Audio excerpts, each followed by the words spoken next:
All right, let's dive right into one of the most powerful and, honestly, one of the most misunderstood figures in all of world mythology, the goddess Maa Kali.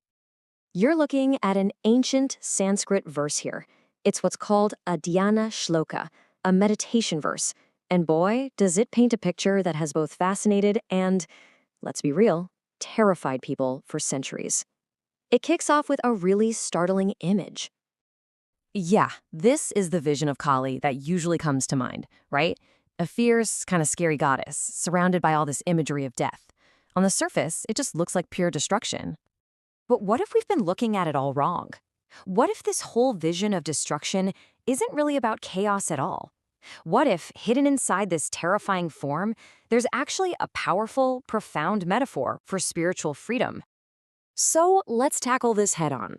Our source material calls Kali the most misunderstood goddess in the Hindu religion, and when you look at what people usually associate with her, it's pretty easy to see why. I mean, look at this list. Witches, graveyards, blood, skulls. It's a whole vibe, and it's built this incredibly fearsome reputation around her. But the thing is, this perception totally overshadows her much deeper, more essential role as the universal mother. Okay, this is where it gets really good. We're going to break down Kali's whole look, element by element, and show you how each of these scary parts is actually symbol for something incredibly deep. First up, her dark skin. Your first thought might be evil, right? But nope, it actually means she is beyond all form, beyond anything we can even perceive. She's like the dark, cosmic void from which all of creation just springs into being. And her nudity, sometimes they call her Digambara or sky-clad, that isn't there for shock value. It's all about symbolizing her absolute purity and freedom. She is completely untouched by all the illusions and stuff we get attached to in the material world. Now, that sword she's holding, that is not a weapon for just, regular violence. You have to think of it as the blade of divine knowledge. It's a spiritual tool, and it's used to cut through our deepest problems, our ego and our ignorance. So, what about that severed head she's holding? Well, that's what the sword just cut away. It's the ego, completely destroyed. She holds it up like a trophy to show us, hey, getting over your ego is the only way to make any real spiritual progress. Okay, and her famous necklace of skulls. That's not just some random, gruesome accessory either. The number of skulls is very specific, and it is absolutely key to understanding her creative side. Get this. The 50 skulls stand for the 50 letters of the Sanskrit alphabet. This is so brilliant. It means she is the source of all language, all sound, all vibration, the very stuff the universe is made of. So right there, from apparent destruction, comes all of creation. Even her tongue sticking out means something.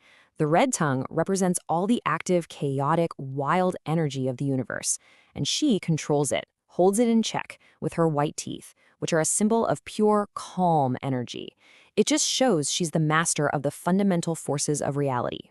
So, we've broken down all these symbols of destruction, but what does it all really mean for someone on a spiritual path? Why is all this ferocity so important? Well, here's the secret.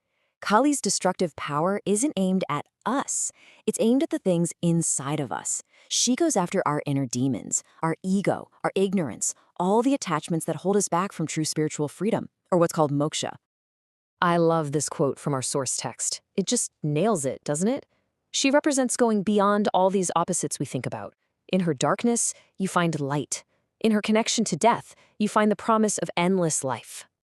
And that brings us to probably her most famous image of all, Kali, standing on the body of her partner, the great god Lord Shiva. Now, this doesn't represent domination. It's actually a picture of a profound cosmic partnership. Think of it this way. Shiva is pure consciousness. He's the potential. But Kali, she is the dynamic, active energy of the universe. She's the power that makes all that potential actually happen. You just can't have one without the other. They're a team. So, at the end of the day, when you strip away the scary mask and all the misconceptions, what are you left with? According to the texts, you're left with a protector. You're left with the fierce, fearless mother. It's kind of amazing, right?